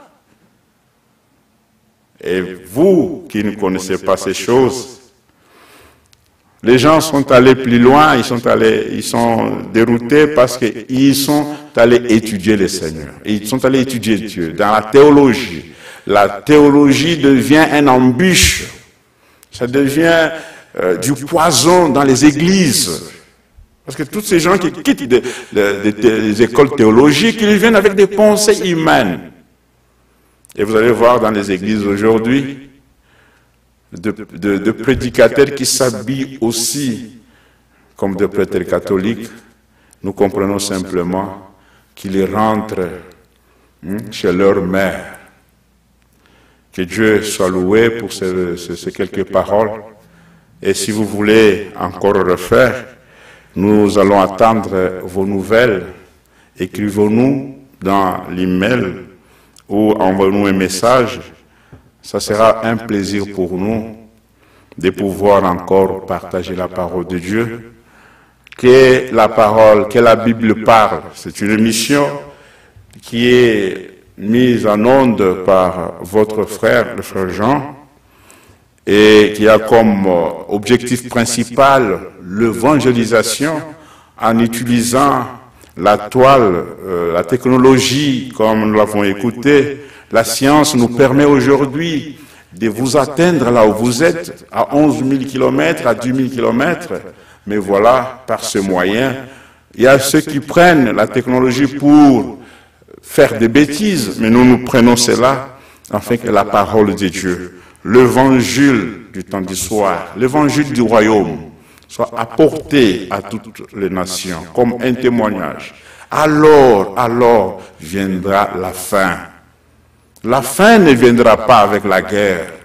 La fin viendra lorsque l'évangile sera prêché. C'est ce que la Bible dit. C'est ce que la Bible dit. Parce que lorsque les gens écoutent des guerres, les guerres vont aussi, c'est la fin, c'est la fin. Ça, ce n'est que le commencement. C'est pourquoi, écoutez, Matthieu 24, lisons cela. Matthieu 24. La fin viendra lorsque l'évangile du royaume sera prêché en guise du témoignage. Lisez ça, Matthieu 24, verset 14. C'est là où la fin va venir. Lorsque tous les contrées où habitaient les gens seront touchés par l'évangile du royaume. L'évangile du royaume, c'est alors viendra maintenant la fin. La fin ne viendra pas parce que les gens font la guerre. Ça, ce sont des douleurs d'enfantement. Matthieu 24, je voulais s'assurer de cela. Il dit ceci, verset 14. Il dit, verset 13, dit, mais celui qui persévérera jusqu'à la fin sera sauvé. Il y a des gens qui ne vont pas persévérer jusqu'à la fin. Il y aura des problèmes, mais nous voulons persévérer jusqu'à la fin. Maintenant, verset 14, il dit, cette bonne nouvelle du royaume sera prêché dans le monde, dans toutes les contrées habitées, entières. Ça va servir de témoignage à toutes les nations. Point. On dit, alors viendra la fin. La fin va venir quand cet évangile du royaume, là-haut, cet évangile qui est composé du salut, de paroles prophétiques, de l'enseignement, quand sera prêché dans le monde, là où les gens sont habités, en guise du témoignage. Les témoignages, il nous est demandé de témoigner. Mais ce n'est pas à nous de convertir les gens. C'est Dieu qui doit ramener le cœur de ces gens vers lui. Nous, on nous a donné le travail de témoigner. Lorsque vous témoignez, c'est la vérité. Si on vous demande que dans un tribunal, on a déjà terminé avec les questions, on parle un peu sur le témoignage. Un témoignage, lorsqu'on amène quelqu'un à la barre pour qu'il puisse témoigner, c'est pour dire la vérité. C'est pourquoi, lorsqu'on dit, on amène là, le juge lui dit, est-ce que peux-tu jurer de dire simplement la vérité, rien que la vérité, comme témoin? Il dit, tu es en train de jurer sous serment. Ce que tu vas dire, la vérité, au tribunal, à l'auguste, au juge et tout le monde. Maintenant, le témoin va commencer maintenant à parler. Mais s'il arrivait que le témoin parle et qu'il a dit des choses qui sont fausses, et qu'on l'apprend après qu'il avait menti, comme il était sous serment, on va l'emprisonner. Il a joué avec les juges. Son témoignage est faux. Voilà pourquoi le témoignage de la parole de Dieu en ces temps ici. C'est pourquoi il dit, n'augmentez pas, n'augmentez rien, ne retranchez rien. Le témoignage, c'est la vérité de Dieu que nous voulons dire aux gens. À Gatineau, à Ottawa, Buckingham, partout, nous disons aux gens, revenez à Dieu, revenez à Dieu, sortez dans les églises où les gens ont fait les églises comme des loges, boutiques, comme je l'ai écrit, dans les systèmes des hommes. Les églises sont restées simplement comme des machines qui produisent simplement l'argent. Tout ce qu'on chante, le tam-tam qu'on est en train de battre, c'est pour qu'on puisse mettre l'argent dans des paniers. Et après cela, les gens laissent. Mais ceux qui sont envoyés de Dieu, ils ont les soucis que le peuple de Dieu écoute la véritable parole. Écoute simplement la véritable parole. Voilà, ainsi nous n'avons pas le temps de prêcher sur l'argent, sur les bénédictions. Nous devons prêcher d'abord Jésus-Christ crucifié. C'est pourquoi il est dit, la repentance et le pardon du péché sera prêché à son nom. Il n'est pas dit qu'il allait prêcher sur le dîme et les offrandes.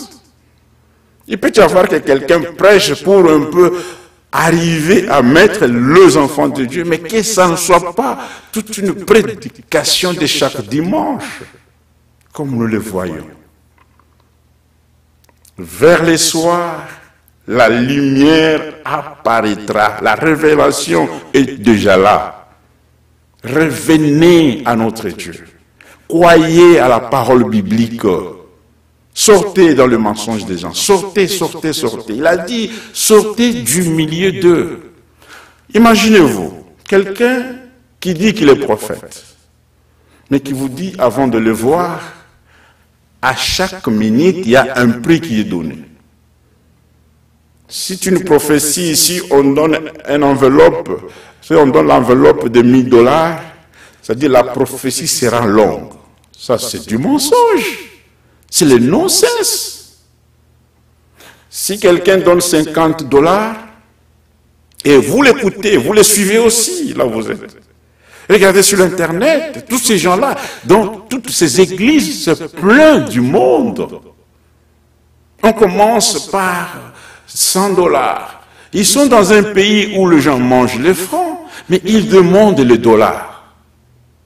C'est comme si Dieu admet simplement l'offrande en dollars. Commencez par 200, qui a 500, il commence à diminuer, jusqu'à tel point qu'il y a francs. Et quand ils font cela, vous allez voir, ils sont devenus des publicitaires marketing. De publicitaires marketing. Oh Seigneur, nous disons merci. Ce n'est pas par notre volonté. Nous étions aussi dans ces églises-là. Mais lorsque la voix de Dieu nous a appelés, nous sommes sortis. Lorsque tu sors, c'est simplement celui qui sort qui peut voir les erreurs, qui peut voir comment il a été trompé. Mais si tu demeures encore dans cette église, dans des églises comme cela, tu ne verras jamais la différence.